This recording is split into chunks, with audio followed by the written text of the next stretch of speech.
Have you ever walked away from a conversation and thought, why did I say that? Maybe it was a quick comment, a sharp word, or something that just didn't sit right after it came out. Words are powerful, and they don't just disappear after we speak them. Hi, and welcome back to Words for Living, where we dive into Scripture and discover how God's Word speaks into our everyday moments.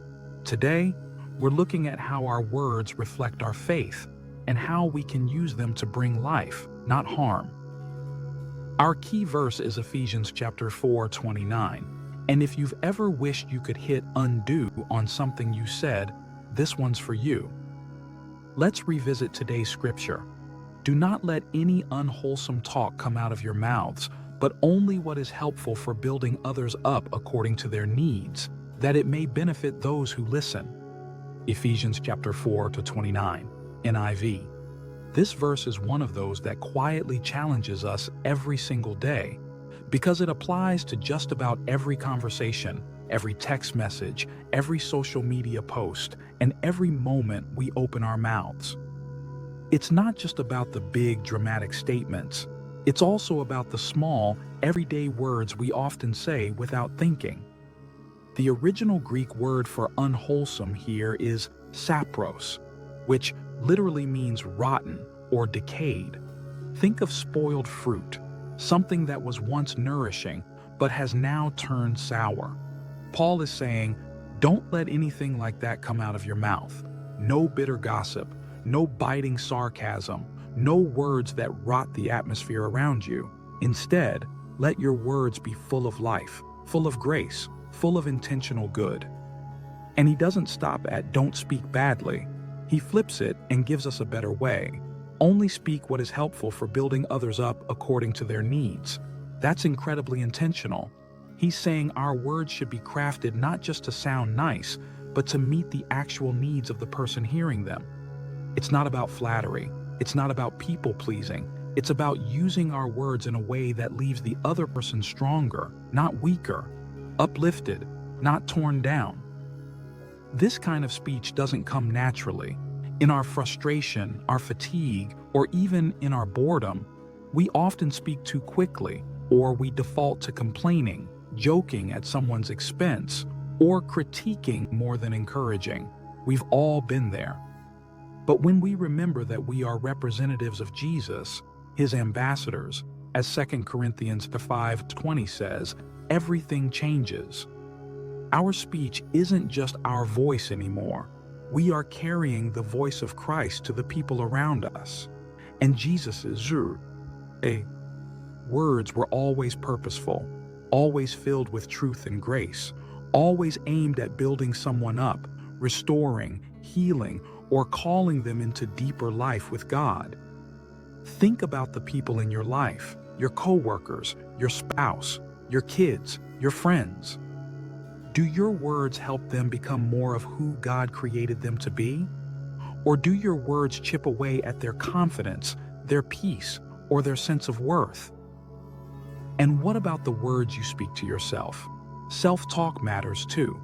We can't claim to build others up if our own internal voice is tearing us down.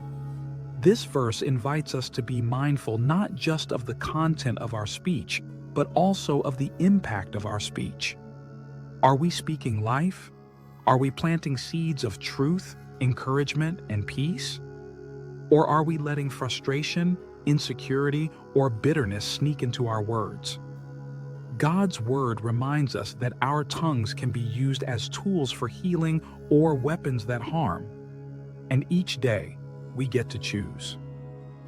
Will we echo the grace of Christ, or will we blend in with a world that's quick to criticize and slow to uplift?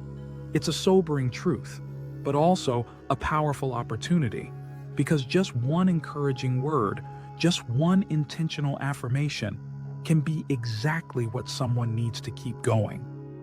So today, let your words reflect the one you represent. Let them be clean, life-giving, and shaped by love. Because the people around you are listening, and what you say can truly build a better world, one conversation at a time. The good news? You don't have to be perfect with your words to be a powerful voice for Christ. Growth starts with awareness. It begins the moment we invite God to help us see where we've been careless and to shape us into someone who speaks healing instead of harm. He's not looking for eloquence. He's looking for heart surrendered to speak His love. Today, take a few moments to reflect on your recent conversations. Were there moments when your words brought encouragement or moments when they caused harm? If the Holy Spirit brings someone to mind, don't ignore it.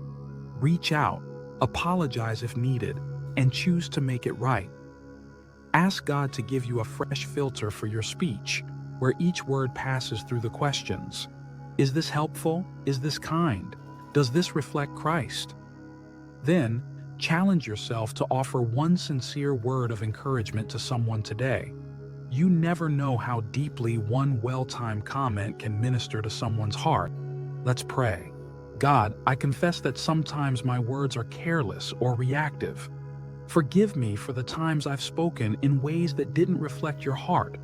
Help me become more aware of how I use my voice. I want to speak life. I want to build others up. Shape my heart so that my words overflow with grace, truth, and encouragement. Let the conversations I have today reflect your love in every way. In Jesus' name, amen. Thanks for spending a few minutes here with me today. If this devotional stirred something in you or reminded you of the kind of person you want to be, I'd love to hear from you. Leave a comment below with your prayer request or share how you're choosing to speak life today. If this message encouraged you, give it a like so others searching for biblical encouragement can find it too. Share it with someone who needs a reminder that their words matter. And if you haven't yet, subscribe to the channel for more daily devotionals that help you live out God's truth with grace and purpose. See you next time on Words for Living.